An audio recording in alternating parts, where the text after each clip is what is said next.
Friends, நம்ம வீடியோக்குள்ளே போகிறதுக்கு முன்னாடி இது வரைக்கும் பிரிட்டி கேர் சேனலை சப்ஸ்கிரைப் பண்ணாதவங்க சப்ஸ்கிரைப் பண்ணிக்கோங்க. அப்படியே பக்கத்தில் இருக்க பெல் ஐக்கானை ப்ரெஸ் பண்ணி ஆல் அப்படிங்கிற ஆப்ஷனையும் கொடுத்துக்கோங்க. Hi friends, welcome back to Pretty care.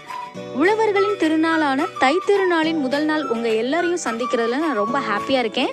So first என்னுடைய விஷஸை தெரிவிச்சுக்கிறேன். உங்கள் எல்லாருக்குமே இனிய பொங்கல் நல்வாழ்த்துக்கள். இன்றைக்கி டே நம்ம எல்லாருக்குமே ரொம்ப சூப்பராக போயிட்டுருக்கோம். கண்டிப்பாக நீங்கள் எல்லாருமே என்ஜாய் பண்ணிட்டு இருப்பீங்க. ஸோ அதை அப்படியே கண்டினியூ பண்ணுங்கள். நான் இன்றைக்கி ரொம்ப சிம்பிளாக தான் செலிப்ரேட் பண்ணேன். அதை தான் இன்றைக்கி உங்கள்கிட்ட ஷேர் பண்ண போகிறேன். ஸோ காலையில் எழுந்திரிச்சு கோவிலுக்கு போயிட்டு வந்து பொங்கல் வச்சோம். 3/4 கிலோ வந்து பச்சரிசி எடுத்திருக்கோம். 3/4 கிலோ பச்சரிசிக்கு ஒரு அரை டம்ளர் அளவுக்கு பாசிப்பருப்பு. இது ரெண்டையும் நல்லா ஒரு 3 டைம்ஸ் அலசிட்டு அந்த அலசின தண்ணியை கீழே ஊற்றிடணும். அதுக்கப்புறம் அலசுகிற தண்ணியை வந்து நம்ம ஸ்டோர் பண்ணி வைக்கணும். ஏன்னா அந்த தண்ணியில் தான் நம்ம பொங்கல் வைக்க போகிறோம். ஸோ நான் வந்து எந்த அளவுக்கு தண்ணி எனக்கு தேவையோ அந்த அளவுக்கு நான் என்ன பண்ணுறேன், திரும்ப அலசிட்டு அந்த தண்ணியை வந்து ஸ்டோர் பண்ணி வைக்கிறேன். எனக்கு வந்து இந்த பொங்கப்பானை நிறையா தண்ணி வேணும். ஸோ அதுவரை நான் அது மாதிரி ரிப்பீட்டடாக ப்ராசஸ் பண்ணுறேன். இப்போ எனக்கு ஃபுல்லாகிடுச்சு. இதை தூக்கி நான் அடுப்பில் வைக்க போகிறேன். ஸோ ஸ்டவ்வை ஆன் பண்ணிடலாம்.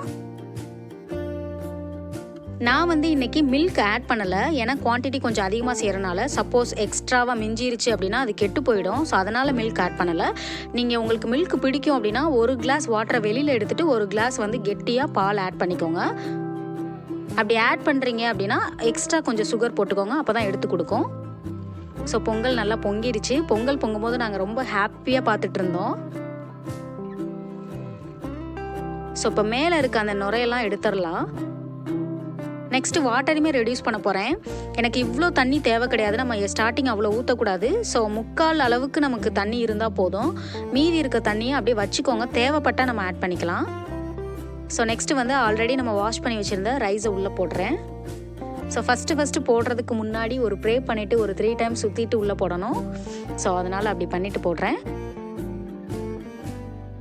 ஸோ மிச்ச ரைஸ் எல்லாத்தையும் உள்ளே ஆட் பண்ணிடலாம்.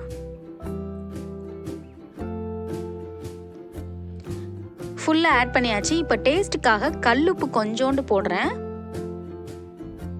ஸோ இது ஆப்ஷனல், உங்களுக்கு விருப்பம் இருந்தால் போட்டுக்கோங்க. போட்டோன்னா கொஞ்சம் வந்து சுகர் எடுத்து கொடுக்கும். இப்போ ஓரளவு குக்காகி வந்துருச்சு. ஸோ நம்ம சாப்பிட்ற பதத்துக்கு வந்திருக்கு. ஆனால் பொங்கலுக்கு வந்து நம்ம நல்லா குழைய விடணும். ஸோ அதனால் இன்னும் கொஞ்சம் நேரம் நம்ம சிம்மில் வச்சுட்டு மூடி போட்டு மூடிட்டோன்னா நல்லா குழஞ்சிரும்.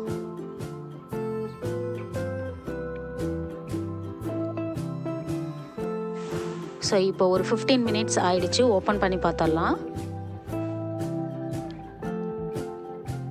பாருங்கள், தண்ணி எல்லாமே நல்லா வற்றி குழஞ்சி வந்திருக்கு. ஸோ நம்ம எக்ஸ்ட்ரா தண்ணி ஆட் பண்ண தேவையில்லை, இதுவே போதும். நெக்ஸ்ட் வந்து மண்டை வெல்லம் ஆட் பண்ண போகிறோம். ஸோ ஜாகரி வந்து நான் 1 கிலோ எடுத்திருக்கேன். அதாவது 3/4 கிலோ பச்சரிசிக்கு 1 கிலோ ஜாகரி போட போகிறோம். அதை நல்லா நுணுக்கி வச்சுக்கணும். ஸோ கொஞ்சமாக ஆட் பண்ணி இப்போ கிளற போகிறோம். உங்களுக்கு சுகர் அதிகமாக விரும்பாதவங்க ரைஸ் அண்ட் சுகர் ரெண்டும் ஈக்குவல் அமௌண்ட்டாக எடுத்துக்கோங்க. அப்போ கரெக்டாக இருக்கும். ஸோ இப்போ கொஞ்சமாக ஆட் பண்ணி கிளறியாச்சு. மீதி இருக்க ஜாகரியும் இப்போ உள்ளே ஆட் பண்ணிடலாம்.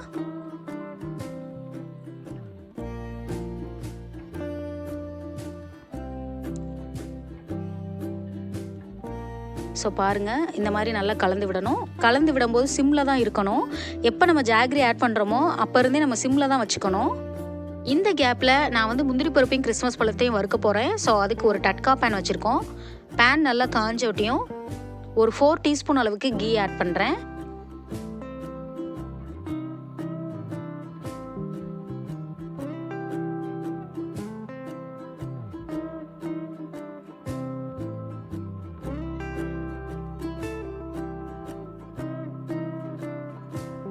ஸோ இப்போ முந்திரி பருப்பு ஆட் பண்ணுறோம்.